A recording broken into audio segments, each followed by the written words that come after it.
તો સુરત જિલ્લાના માંડવીમાં ખ્રિસ્તી ધર્મ અપનાવવા દબાણ કરનારા રામજી ચૌધરીની ધરપકડ કરાઈ છે।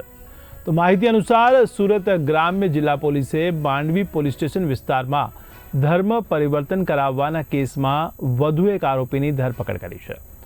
તો અગાઉ ધરપકડ કરાયેલા ડોક્ટર અંકિત રામજી ચૌધરીના પિતાની આ કેસમાં ધરપકડ કરાતા ચકચાર મચી ગઈ છે। આરોપી રામજી પીપલવાડા સરકારી પ્રાથમિક શાળાનો આચાર્ય છે અને ખ્રિસ્તી ધર્મમાં પાદરી તરીકે પણ કાર્યરત છે।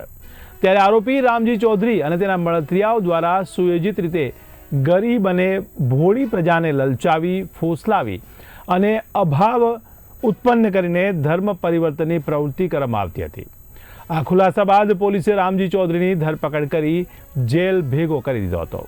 ત્યારે પોલીસે આરોપીઓ વિરુદ્ધ વધુ પુરાવા મેળવવા માટે રિમાન્ડ મેળવવાની તજવીજ હાથ ધરવામાં આવી રહી છે।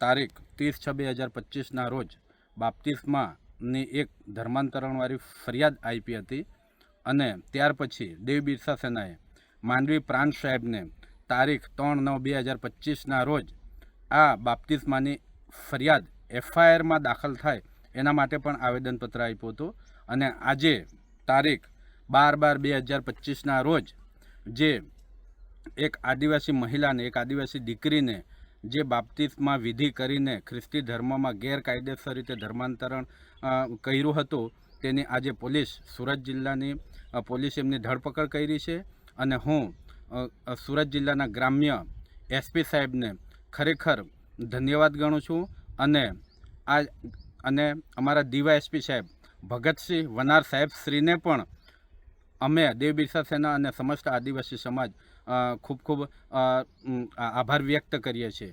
અને જે પણ લોકો ડૉક્ટર અંકિત ચૌધરી સાથે મારા 2 વર્ષથી પ્રેમ સંબંધ હતા, એણે મને વિશ્વાસ અપાવ્યો કે હું તારી સાથે લગ્ન કરીશ।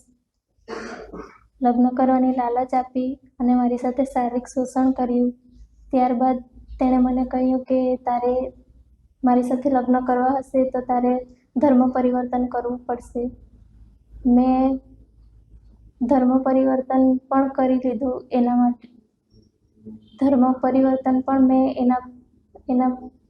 એના સાથે લગ્ન કરવા માટે મેં ધર્મ પરિવર્તન પણ કરી લીધું। તેમ છતાં એણે મને તરછોડી દીધી। ત્યારબાદ અમે 30/6/2025 રોજ અમે ફરિયાદ આપી ધર્માંતરણની। જે પીડિતા છે એ પીડિતાને ધર્મ પરિવર્તન કરાવેલું અને પીડિતાનો સમગ્ર પરિવાર છે એ પણ ખ્રિસ્તી ધર્મ અંગીકાર કરે એ પ્રકારે પીડિતાને વાત કરવામાં આવેલી। ત્યારબાદ આ બાબતની ગંભીરતા સમજી આ ગુનાની જે તપાસ છે એ તપાસ જે તે વખતે માંગરોળના ડીવાયએસપી શ્રી BK વનાર એમને સોંપવામાં આવેલી। આ તપાસ દરમિયાન એમણે વિગતે તપાસ કરતા જે પીડિતાના આક્ષેપ હતા અને પીડિતાના પરિવારજનોના જે આક્ષેપ હતા એમાં સત્યતા જણાઈ આવેલી અને એમાં જરૂરી પુરાવા જણાઈ આવતા એ પુરાવાને આધારે નામદાર કોર્ટમાં ગઈકાલે ગુજરાત ધર્મ સ્વાતંત્ર્ય અધિનિયમની જે સંલગ્ન કલમો છે એ કલમો ઉમેરવાનો રિપોર્ટ કરવામાં આવેલો છે અને ધર્મ પરિવર્તનનું જે ગેરકાયદેસર રીતે કૃત્ય કરેલું છે એ બાબતે એના જે મુખ્ય આરોપી છે રામજીભાઈ ચૌધરી, જે લાખ ગામના રહેવાસી છે અને પીપલવાડા મુખ્ય શાળાના પ્રિન્સિપાલ છે, એમની ધરપકડ કરવામાં આવેલી છે।